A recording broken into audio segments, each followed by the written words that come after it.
la clase del tema de aire húmedo.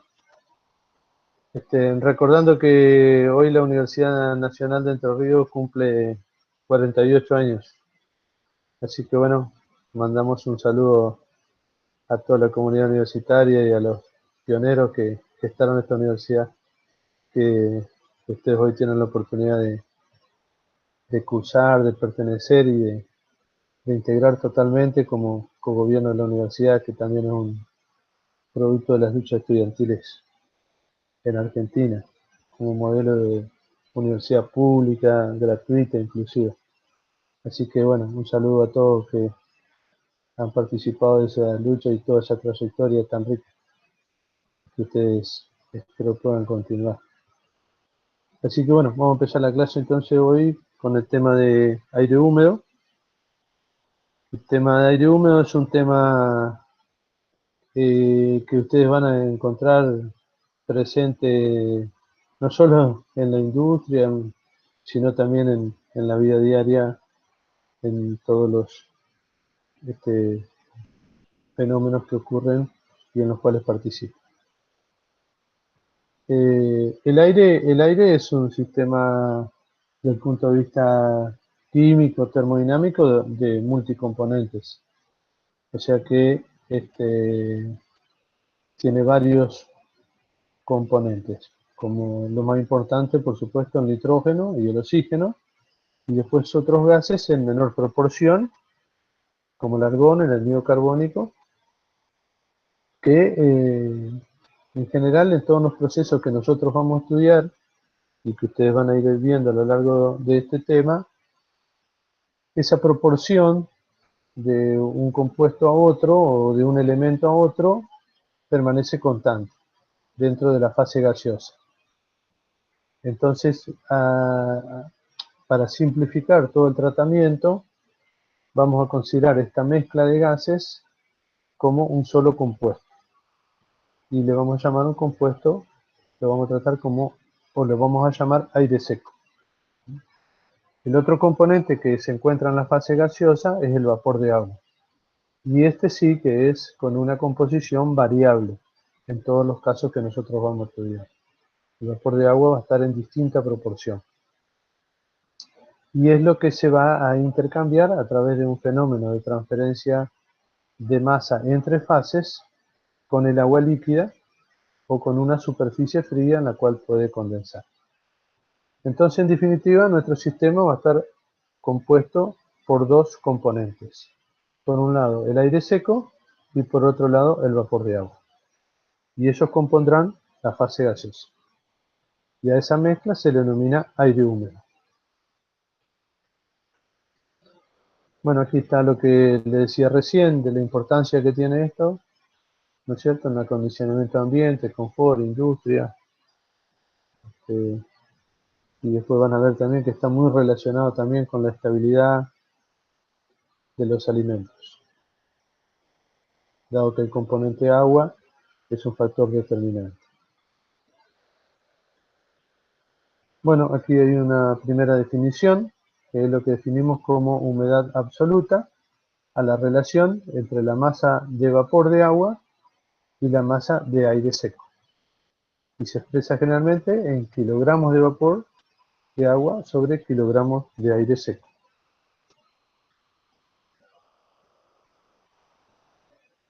Aquí vamos a escribir la humedad absoluta en función de la presión de vapor. De acuerdo a los gases ideales, la presión del aire seco, presión parcial, este sería aquí con una rayita en alguna bibliografía, con minúscula, la presión parcial del aire seco multiplicado por el volumen total es igual al número de moles por la constante de los gases por la temperatura. El peso molecular del aire seco es 29,26, que sería el número de moles que hay en un kilo de aire seco. O sea que esta relación está dada para la presión parcial del aire que generaría un kilo de aire seco, o sea 29,26 moles. Generaría este valor de presión parcial de acuerdo al volumen y a temperatura que tiene. Lo mismo para el vapor de agua. La presión parcial de vapor de agua, para 1 kilo de vapor de agua, en 1 kilo de vapor de agua esta cantidad de moles, y entonces si tenemos una cantidad X, porque aquí es variable, generalmente la humedad que puede tener el aire, esa humedad está dada por X, nos va a dar la presión parcial de vapor de agua. O sea, lo mismo utilizamos entonces la ecuación de gases ideales para determinar la presión parcial, por un lado del aire seco y por otro lado del vapor de acuerdo a la humedad que contenga el aire. Bueno, aquí hacemos una relación entre las dos ecuaciones que encontramos y vemos que la humedad absoluta va a ser igual a 0,622 por la presión parcial de vapor de agua sobre la presión parcial de aire seco. Y aquí, si reemplazamos de acuerdo a la ecuación de Dalton, que la presión total, que en todos los casos para nosotros siempre va a ser una atmósfera, va a ser igual a la suma entre la presión parcial de aire más la presión parcial de vapor de aire seco. Si aquí hacemos que la presión total es 1, despejamos la presión parcial de aire, despejamos la presión parcial de aire, va a ser igual a 1 menos P sub B, que es lo que reemplazamos aquí.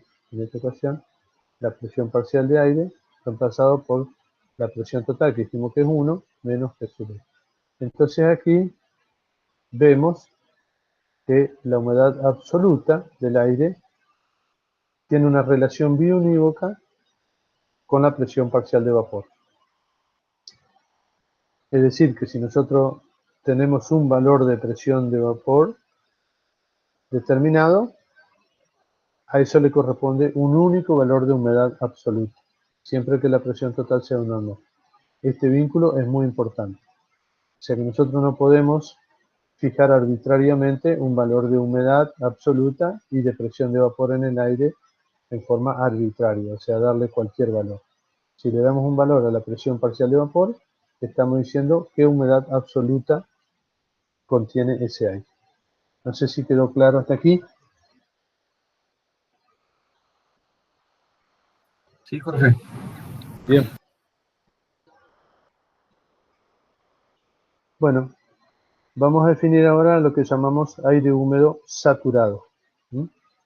Para eso, siempre vamos a considerar una mezcla de gases ideales, en los cuales acá, en la gráfica, tenemos agua líquida y la fase gaseosa en un sistema cerrado. Si este es agua pura, la presión de vapor que hay en la fase gaseosa va a ser la que corresponde a la determinada temperatura para el agua pura.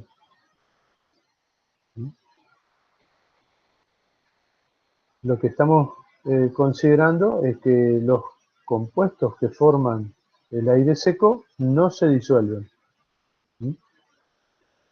Eso no es absolutamente así porque el oxígeno y el nitrógeno en cierta proporción se disuelven, pero están en el orden de las partes por millón.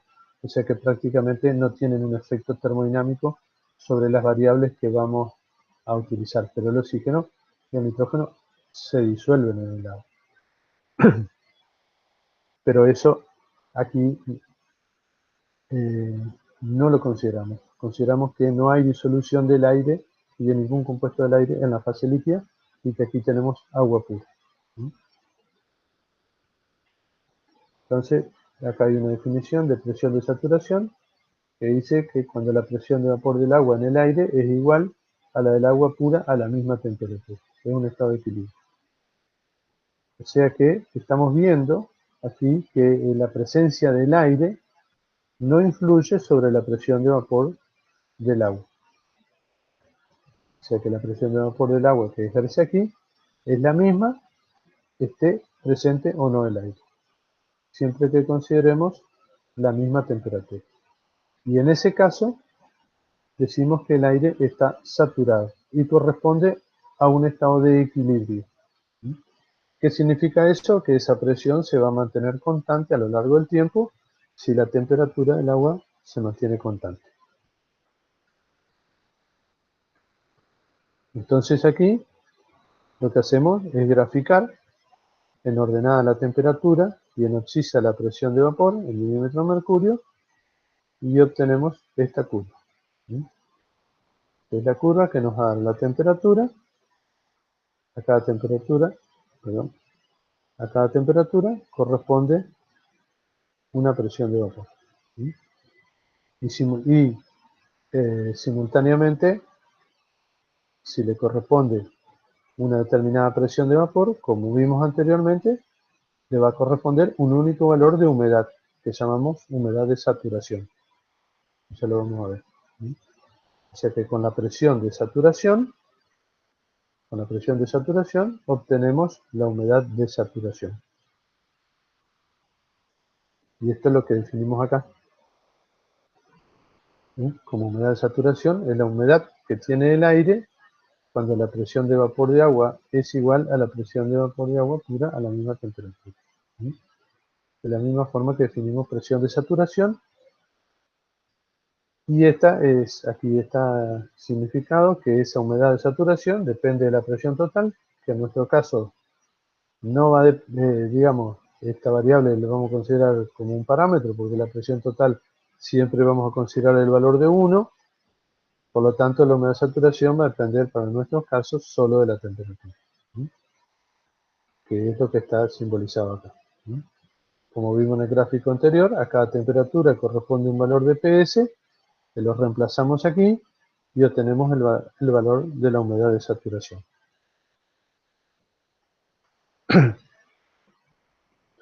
Bueno, estas son dos definiciones que vamos a ver aquí. Aquí en esto les recomendaría que tengan cuidado con la simbología que se utiliza porque no es una simbología que toda la bibliografía acuerde en la misma. Acá nosotros definimos humedad relativa con phi asterisco.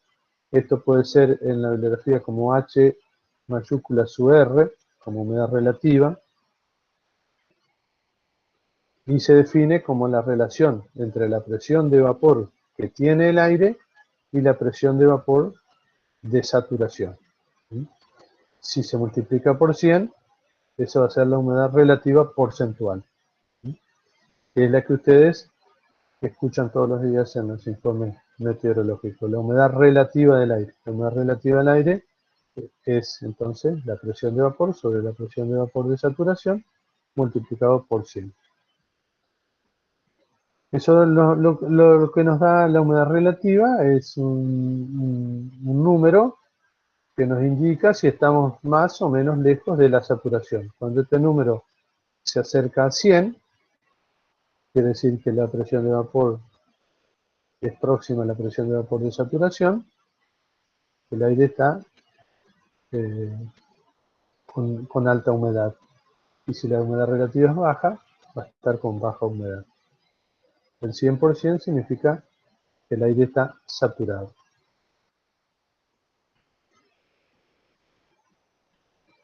De la misma forma que se expresa la relación entre las presiones de vapor y la de saturación, se define el grado de saturación como la relación entre la humedad que tiene el aire y la humedad de saturación. Estos números no son coincidentes, excepto cuando son 100%. En el resto, un mismo aire va a tener una humedad relativa y un grado de saturación que hay que calcular, que son biunívocos. Si está definido este valor está definido. ¿Por qué? Porque como vimos antes, si el aire tiene esta presión de vapor, queda definido el valor de la humedad. Y si estamos hablando de una temperatura, esta presión de vapor de saturación es un único valor y le corresponde este valor de humedad de saturación. Quiere decir que están vinculados estos y otros y no pueden ser fijados arbitrariamente. Definido uno, queda definido el otro.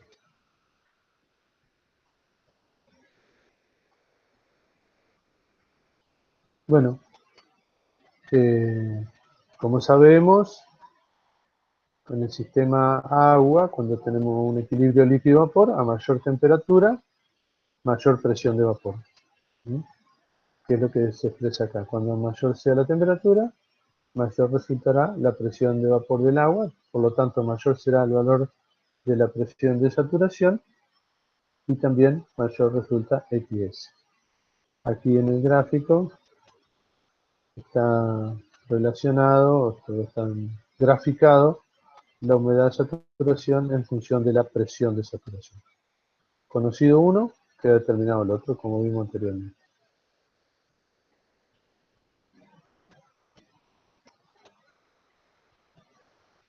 Bueno, supongo que estos gráficos, para la presión total de 760 milímetros mercurio. Bueno, ahora vamos a ver aquí también otras definiciones que son importantes y que es lo que llamamos volumen específico y densidad.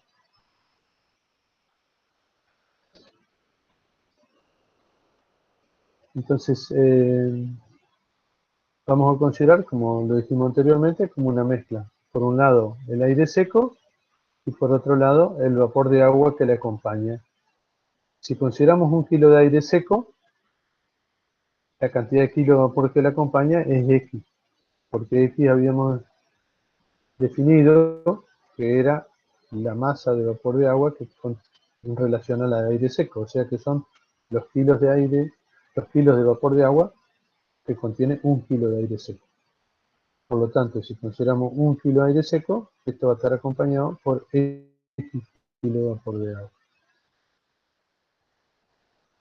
Habíamos visto que esta es la ecuación para generar la presión parcial de aire seco en un volumen B, esta cantidad de moles de aire que corresponde a 1 kilo de aire seco con la temperatura. Aquí ya está multiplicado por R, o sea que sería 1, número de moles, 29,26 sería el resultado de multiplicar los moles por R. Y aquí lo mismo para el vapor de agua, donde tenemos X kilo de vapor de agua, y nos genera esta ecuación. Despejando el volumen,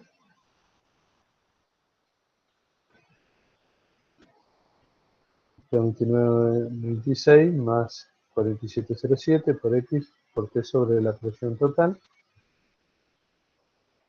Esta ecuación es importante porque nos va a dar el volumen en función de la humedad y la temperatura del aire. Esto es el volumen de 1 kilo de aire seco más el vapor que le acompaña. O sea que este va a ser el volumen por kilo de aire seco. Las unidades que va a dar esta ecuación van a ser metros cúbicos por kilo de aire seco.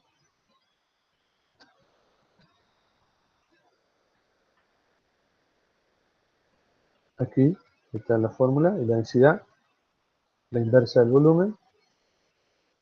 En el caso de un aire saturado, la humedad va a ser XS. Entonces aquí el volumen de saturación va a depender solo de la temperatura, porque si el aire está saturado, el valor de la humedad quedó determinado. La humedad de saturación, la inversa del volumen de saturación. Muy bien, presten mucha atención con estas ecuaciones, el tema de las unidades cuando resuelvan los ejercicios.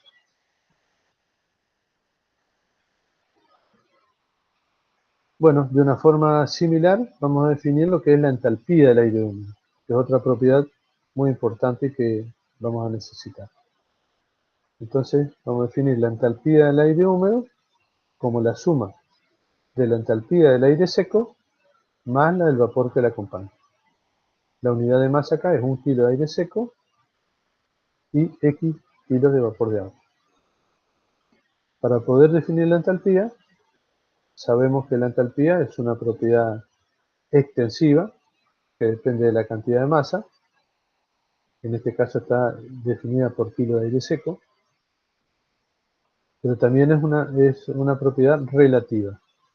Para lo cual entonces, por ser una propiedad relativa, tenemos que fijar un estado de referencia. Entonces el valor de entalpía que nosotros obtengamos va a ser la diferencia de entalpía entre esos parámetros termodinámicos y el estado de referencia en el cual fijamos el valor 0. El estado de referencia para el aire va a ser, el estado de referencia va a ser igual a 0, a la temperatura de 0 grados y en estado gaseoso. Por lo tanto, si el aire se encuentra a una temperatura T, la entalpía va a ser directamente CPA por T, porque acá sería por T menos T0, que es 0. Grados centígrados. Tener en cuenta que aquí la temperatura, en este caso, va en grados centígrados. Aquí nos faltó 0 grados centígrados y tendríamos que incorporarlo antes de subir la transparencia.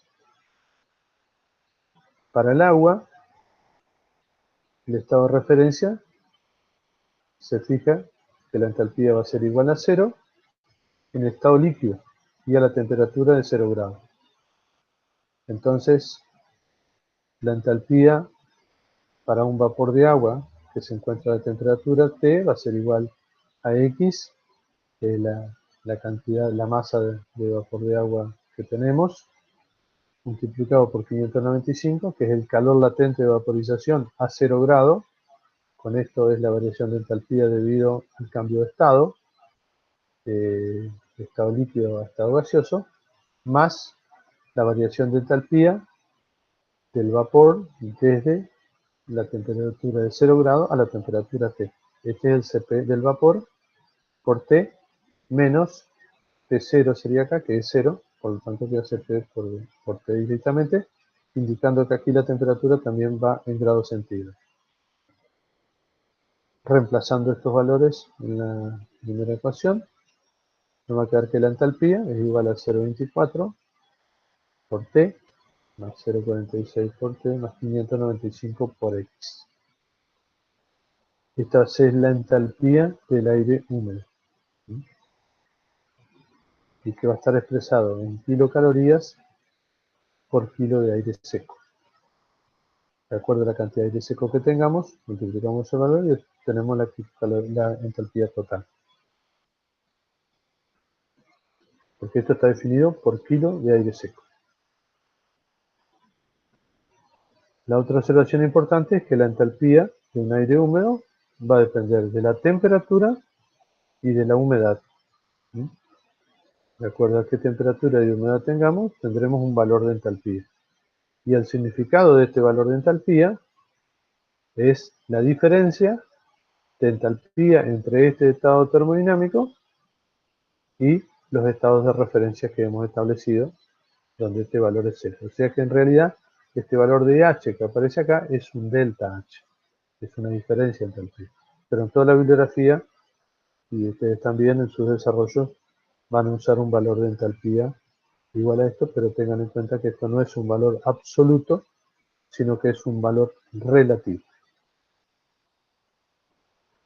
Y que en algún caso ese estado de referencia puede ser conveniente utilizar otro estado de referencia para simplificar cálculos.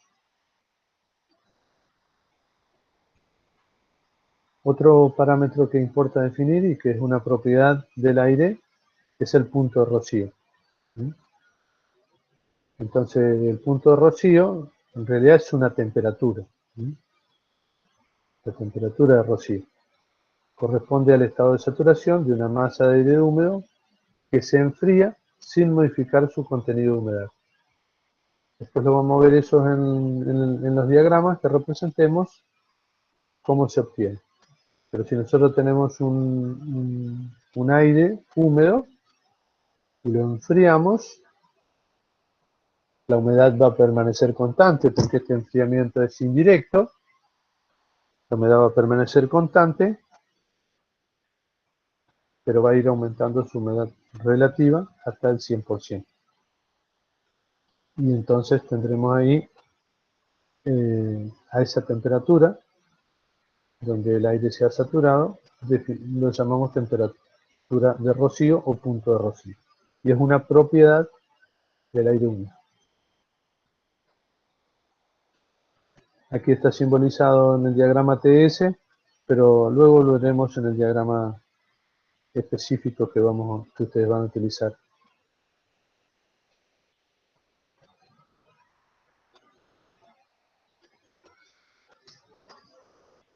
Bueno, otro parámetro importante es lo que se denomina temperatura de saturación adiabática del aire. Entonces, para eso lo explicamos así. Aquí tenemos una cámara donde tenemos agua líquida, ingresa una corriente de aire con una determinada humedad, una temperatura y una determinada también entalpía al ingreso a la cámara. Entonces lo que ocurre acá, este aire no está saturado, aquí se lo esparce una fina lluvia de agua líquida que se toma de esta base y se esparce. Faltaría eso dibujar aquí, Lucas, para completar. El aire no saturado entra en contacto con el agua líquida, se produce un intercambio de calor y masa, que ahora vamos a ver, y está un determinado tiempo dentro de esta cámara, ocurriendo este proceso que señalamos, hasta alcanzar condiciones de equilibrio antes de salir de la cámara, donde el aire sale saturado. Recuerde que dijimos que un aire que sale saturado está en equilibrio con el agua. Entonces, lo que ocurre en este proceso de saturación adiabática, porque no hay intercambio de calor con el medio exterior, es que el agua, como el aire no está saturado, parte del agua se evapora, tratando de alcanzar el equilibrio para saturar el aire, y ese calor latente de evaporación es cedido por el aire que se va enfriando. De esa manera continúa el proceso, durante el aire se va a ir enfriando y humidificando hasta salir en equilibrio como aire saturado.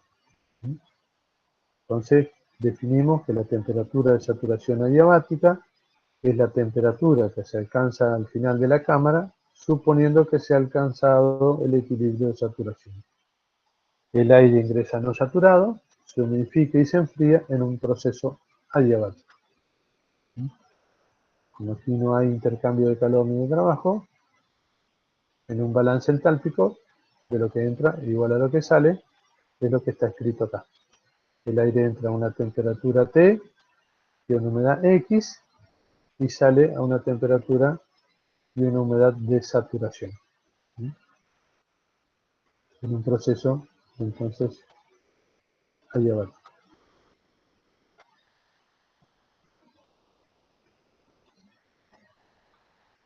Bueno, todas estas ecuaciones que hemos visto en forma analítica se reflejan en un diagrama que se denomina diagrama ciclométrico, en este caso carta ciclométrica, en donde aquí se grafica, vamos a ver, en la abscisa la temperatura y en ordenada la humedad. Esta línea roja que tenemos aquí es la gráfica de la ecuación analítica de la humedad de saturación en función de la temperatura. Nosotros vimos al principio que la humedad de saturación depende de la presión de vapor, de la presión de vapor del agua pura de esa temperatura, y esa presión depende de la temperatura. O sea que toda esta línea son puntos de equilibrio, de saturación. Y significa que a cada temperatura corresponde un valor de humedad de saturación. Por ejemplo, para esta temperatura serían 10 grados centígrados, la humedad de saturación es 0,07,5, digamos, acá, más o menos. Entonces, ¿qué sería así? Estas líneas rojas que continúan son las líneas de humedad relativa constante. Estas también, estas gráficas, corresponden a la ecuación analítica que hemos definido, donde a cada temperatura, si tenemos una humedad relativa del 90%, corresponde un valor de humedad, que así se van graficando distintos puntos y según. Después tomaremos la línea del 50%, en la definición de humedad relativa. Si la humedad relativa es 50% y estamos a la temperatura de 40 grados, corresponderá una presión de vapor a ese 50% y por lo tanto, si tenemos la presión de vapor, tenemos el valor de humedad. Y así se construye estas curvas de humedad relativa constante, cuyo valor está indicado aquí, 90, 80, 70, 60% de humedad relativa constante. También está graficado acá las líneas de volumen específico. Volumen específico de aire seco. O sea que esto corresponde en metros cúbicos por kilo de aire seco, ¿no? Los valores están indicados acá: 0,75, 0,8, 0,85, 0,90. Para el caso del sistema aire-agua, las temperaturas de entalpía constante, que se denomina acá temperatura de bulbo húmedo, estas temperaturas, estas líneas, se continúan y se leen en esta escala donde está graficado la entalpía, en kilojoule por kilo de aire seco. O sea que, por ejemplo, si nosotros decimos que tenemos un aire que está a 40 grados centígrados y tiene una humedad de 0,014, estaríamos en este punto. En este punto tenemos una humedad relativa del 28% aproximadamente. La temperatura de bulbo húmedo es la temperatura que está indicada acá. Al alcanzar la saturación, la leemos acá, que es 25 grados centígrados. La entalpía, continuamos y leemos acá, en esta escala, cuál es la entalpía de este aire que se encontraba a 40 grados y tenía una humedad de 28%, ¿no? De humedad relativa. Fíjense que una vez ubicado un punto aquí, quedan todas las propiedades determinadas. Para ubicar un punto necesitamos la temperatura y la humedad, o la temperatura y otro valor que podría ser la humedad relativa. Si nosotros medimos la humedad relativa del aire y la temperatura del aire se denomina temperatura de bulbo seco. Y es la temperatura termodinámica que se determina normalmente con un termómetro. La temperatura de bulbo húmedo es un proceso que lo voy a explicar más adelante cómo se aplica. Entonces, conocido uno de esos dos de esos parámetros, ubicado el punto, se pueden leer todas las demás propiedades. Por supuesto que esto es lo que van a ver en la parte práctica. Bueno, lo que corresponde ver ahora es la parte de procesos. Salimos de los estados de equilibrio y vamos a la parte de procesos que nos vamos a encontrar en la práctica con el aire húmedo. Entonces aquí en un primer caso tenemos, fíjense, aquí entra una corriente de aire, estamos hablando ahora de un caudal, un caudal de aire que se encuentra a una temperatura y una determinada velocidad. Ese aire se encuentra con una superficie de calentamiento, o sea que una superficie que está a una temperatura mayor, lo que va a provocar es el aumento de temperatura, o sea, el calentamiento de esa mezcla, en este caso en forma indirecta.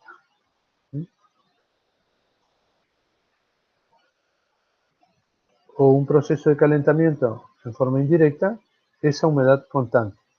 Por ejemplo, si ese aire entraba a 35 grados y la humedad era 0,05, este sería el punto de entrada y lo calentamos hasta 50 grados, el aire que vamos a tener a la salida se encuentra en este punto. O sea, es un calentamiento a humedad absoluta constante. La característica de un calentamiento indirecto. Bueno, aquí está, entonces esto puede ser un calentamiento o un enfriamiento. Está aquí de forma indirecta. Bueno, esto está representado también aquí. Este ejemplo no sé bien a qué conduce.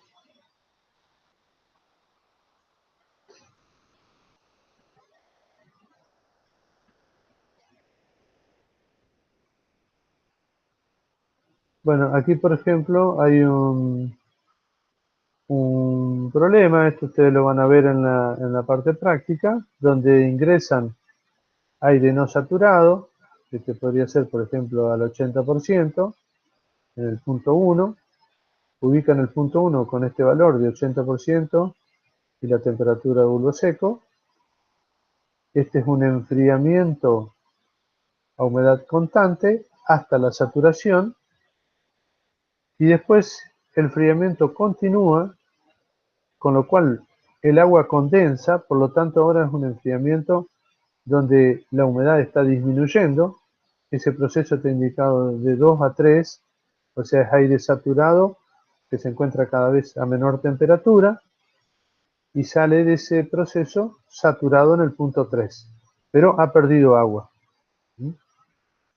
Luego, ese aire es nuevamente calentado, puede ser hasta el punto 4, o sea, la misma temperatura que estaba inicialmente, y vamos a tener un aire que tiene menor humedad absoluta y menor humedad relativa. O sea, lo que vemos acá es secado del aire.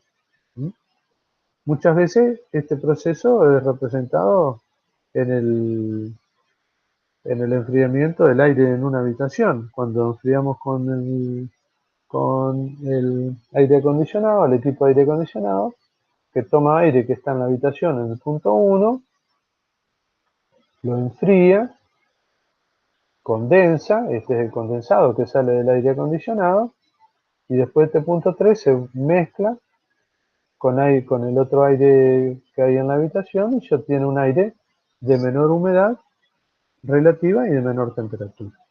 O sea que el aire se está secando. No hay un calentamiento como en este caso, sino que la salida del aire del condensador se mezcla con el aire ambiente. Ya vamos a ver cómo es un proceso de mezcla. Aquí tenemos un proceso de mezcla en el cual tenemos un caudal de aire, M1, y otro caudal de aire húmedo, y sale aquí la mezcla de los dos. Si conocemos las condiciones de los dos aires que ingresan, podemos determinar cuál va a ser la condición termodinámica del aire de salida. Bueno, eso lo resolverán después en la parte práctica. Se hace un balance de masa para el aire seco, el caudal de aire seco que ingresa por aquí, más el caudal de aire seco que ingresa por aquí, es igual a M3, al caudal que sale aquí. Después hacemos un balance para la humedad, los kilos de agua que entran por aquí, más los kilos de agua que entran por aquí por unidad de tiempo, es igual a los kilos de humedad que salen por aquí. Por último, como esto es un proceso en donde no hay intercambio de calor, la suma de la entalpía de las corrientes que entran es igual a la que sale y nos permite hacer un balance entálpico. Con esos tres balances podemos determinar las variables de salida. Lo van a resolver en la parte práctica. Voy a explicar ahora lo que es un termómetro de bulbo húmedo, psicrómetro de goleo, porque en la práctica esto se lo agitaba para poder alcanzar a medir su temperatura. Entonces, un termómetro de bulbo húmedo es un termómetro común con un bulbo de mercurio. Generalmente, cuando más grande este bulbo, más sensible va a ser. Está envuelto por una muselina, por una tela que se mantiene húmeda. Aquí la está tomando de esta base a la humedad para mantenerlo húmedo, pero puede no estar esto, puede humedecerse nada más esto. Y entonces, sobre este paño húmedo se hace pasar una corriente de aire. ¿Qué es lo que ocurre acá? Este aire, al no estar saturado, provoca la evaporación del agua, que está contenida como agua líquida dentro de esta tela. Al evaporarse el agua, el calor latente de vaporización lo toma del mismo bulbo, lo toma de la misma tela, con lo cual se enfría y la temperatura aquí, de la temperatura inicial que tenía el aire, disminuye a un valor que permanece estacionario. No es de un estado de equilibrio, es un estado estacionario, en el cual esa temperatura de bulbo húmedo nos va a permitir después calcular cuál es la humedad que tenemos en el aire, utilizando la temperatura de bulbo seco y la temperatura de bulbo húmedo. Esto es un método que se ha utilizado, pero ya está siendo reemplazado por otros métodos electrónicos, este sistema. Tengan en cuenta de que aquí no hay un equilibrio, no se logra un equilibrio. Es un estado estacionario, en el cual se está produciendo la evaporación del agua y se enfría hasta un determinado valor. A partir de ese momento, la diferencia de temperatura entre la temperatura del aire y la temperatura del bulbo, este flujo de calor, debido a esa diferencia de temperatura, equilibra el calor latente de vaporización. Y por lo tanto la temperatura del bulbo se mantiene constante mientras dure ese proceso, un corto tiempo. Pero es un estado estacionario, donde hay un proceso de transferencia de calor desde el aire hacia el bulbo, originado por esa diferencia de temperatura entre T y Ts, y una cantidad de calor equivalente, que es la que consume la vaporización del agua.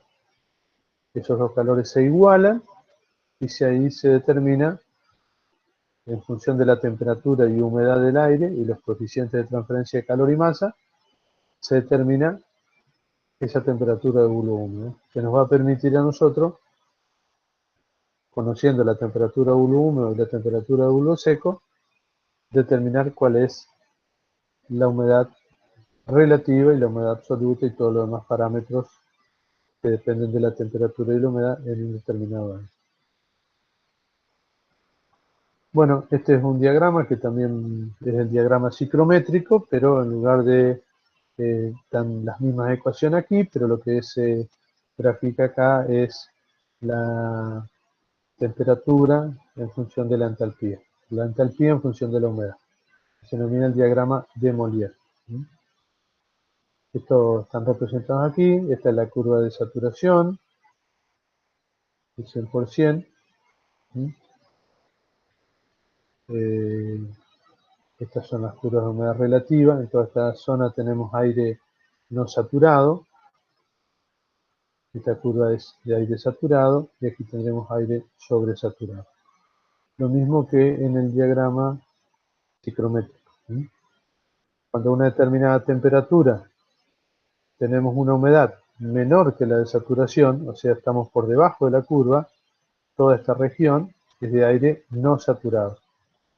La línea roja es la línea de saturación, de aire saturado, Y cuando tenemos una humedad mayor que la saturación, vamos a estar en esta zona, por encima de la curva. Este aire se denomina sobresaturado. Por supuesto que un aire sobresaturado no es una condición de equilibrio y no tiene estabilidad en el sistema. Por lo tanto, esa sobresaturación va a tender en un determinado momento y condiciones a una saturación y a una condensación del agua excedente.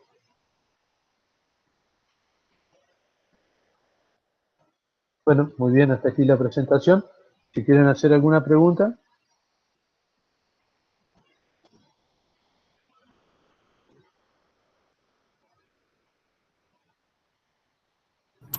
No, Jorge, de momento no.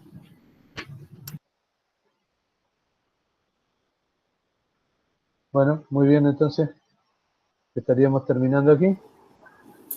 Ok, ahí dijo de grabar, Jorge. Bueno,